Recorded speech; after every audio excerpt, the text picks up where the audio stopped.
Hello, my name is Brooke Barham. I'm studying marketing. I'm from Reno, Nevada, and as you can see, I've been delivered.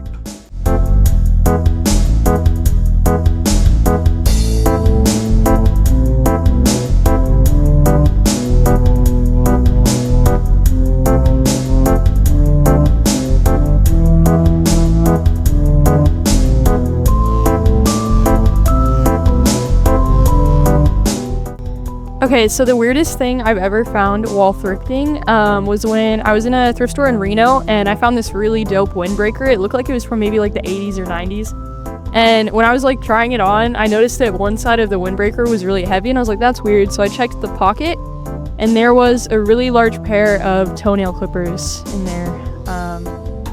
Yeah, so that kind of freaked me out. I did still buy the windbreaker and I just gave the toenail clippers to the person at the front. And they were like, oh, sorry about that. And I was like, I'm sorry too. That was interesting.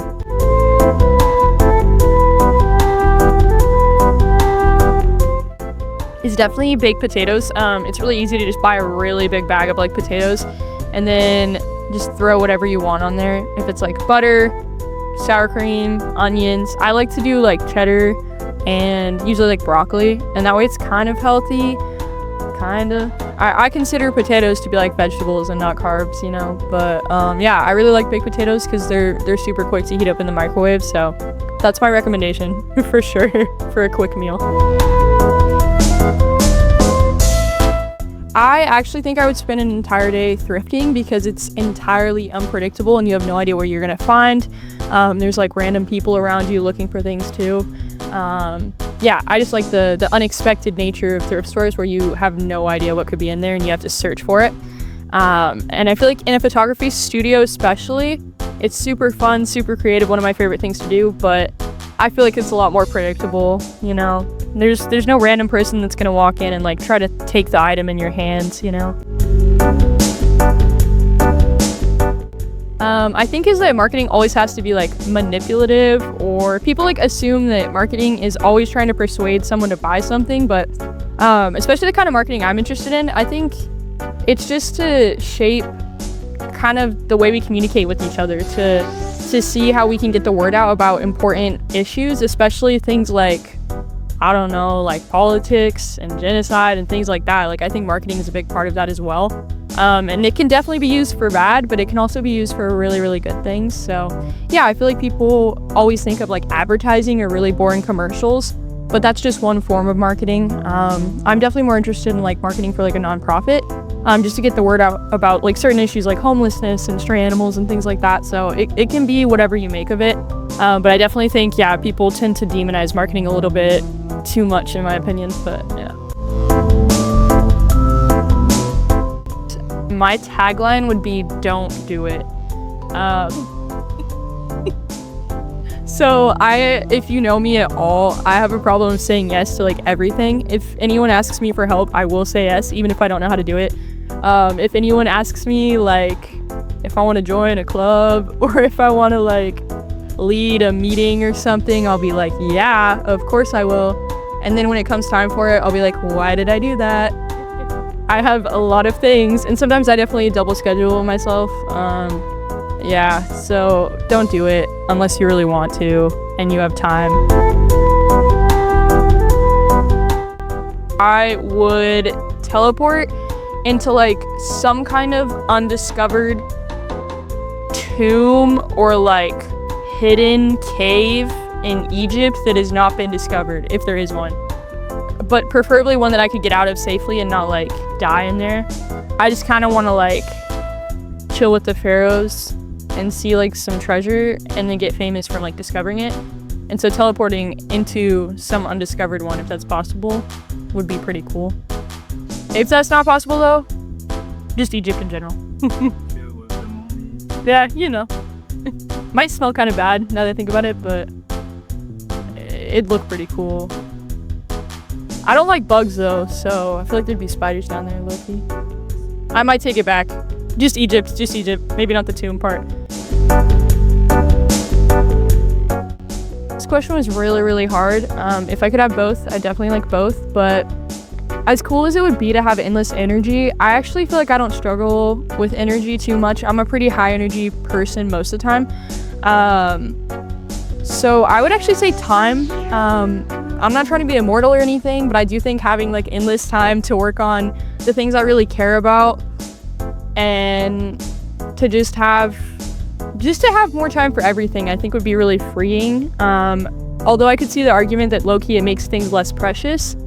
So it's definitely, that's why I wouldn't want to be immortal.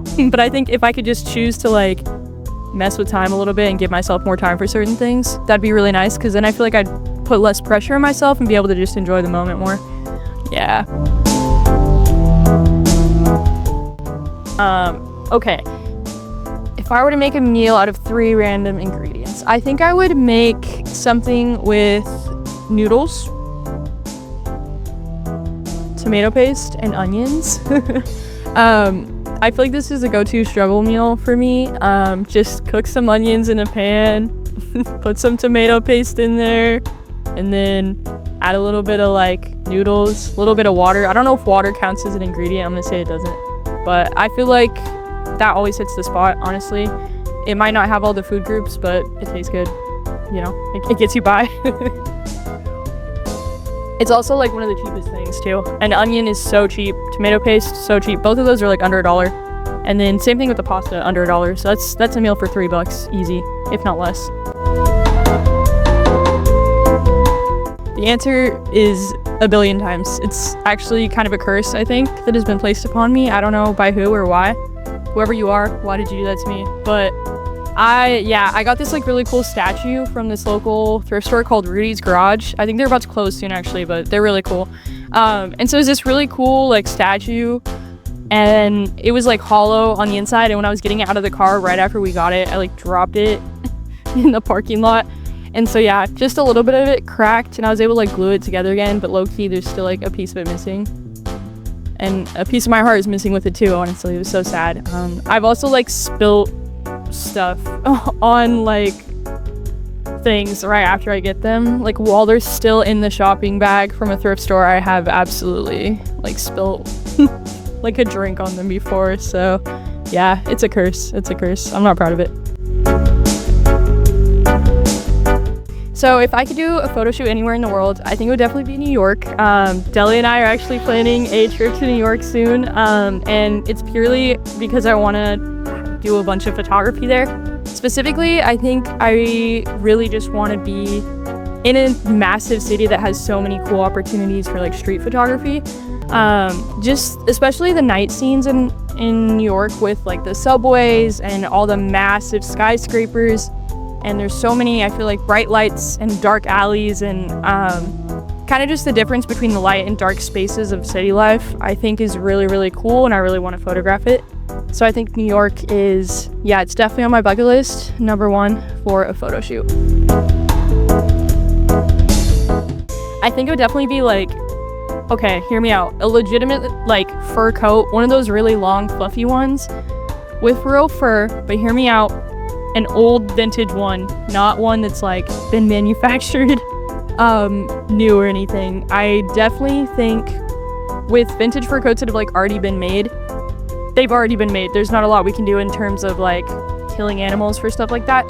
But I do think that they're really soft and they last a really long time. They provide a lot of like usability for whoever has it.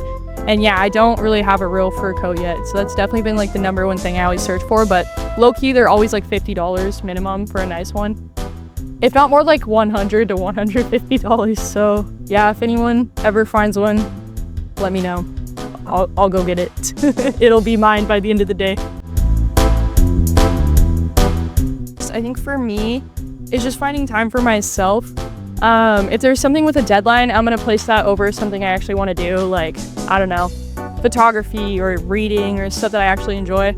And unfortunately, that's just kind of how I've been able to do things on time in college, is just always prioritizing things that have deadlines over the other bigger things that maybe I want to do that I kind of push aside. So yeah, definitely as I am entering my last semester of college, I'm trying to kind of balance it a bit more where I can get things in before the deadline and also do the things I want to do, especially while I still have the time to do it. Because I feel like once you have a full-time job and a family and all those kind of things, it's a lot harder to work on like your personal passions. So I'm trying to really just switch my mindset of like, now is the time to do what I want to do, instead of being like, oh, after I graduate, I'll do all the fun things that I like to do. So yeah, finding time for myself for sure.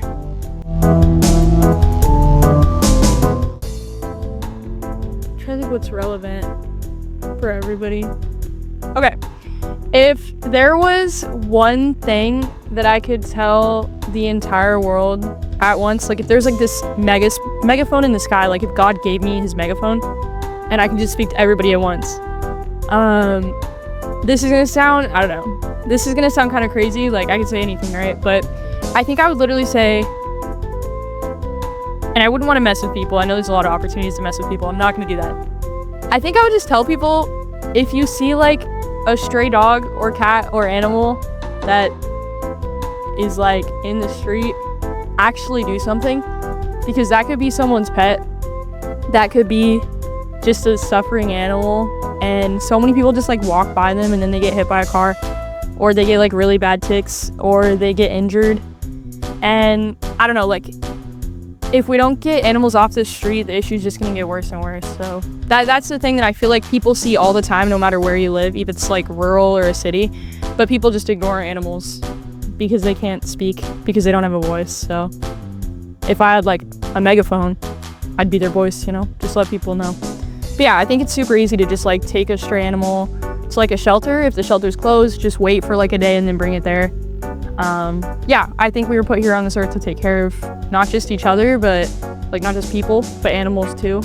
I think there's a reason like dogs and cats and even other animals kind of fit so well with humans, and I think it's because we're supposed to take care of them and not ignore their pain and their suffering just because we're used to seeing it. But yeah.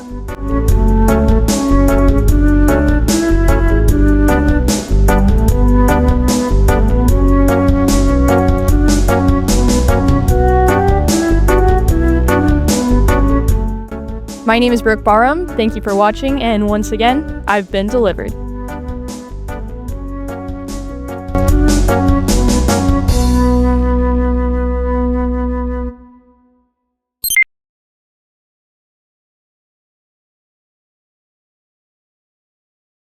How much wood could a woodchuck chuck if a wood... How much wood could a woodchuck chuck if a woodchuck could chuck wood? How much bubble gum could a bubble gun shoot if a bubble gun could shoot bubble gum? How much gum could a bubble gun shoot if a bubble gun could shoot bubble gum? Not so good now. Oh, say. And you have time. And it feels right. Don't touch it. Don't touch it. I've been on the Nile, but I've not been to Egypt. Yeah, that's as close as I got. 11 kids. Are you gonna have 11 kids, Deli? Ain't no way. No. Soccer team, dude. You want 11 kids so you can have a soccer team? Me. Full work. He's got a whole lineup. You need that, dude. Since they live together, they can just practice all the time, too. They'd be undefeatable. My gosh. This is recording, though, right? Okay. My name is Brooke Barham. Thank you for watching, and as you know, I've been delivered. Ba-da-ba-ba.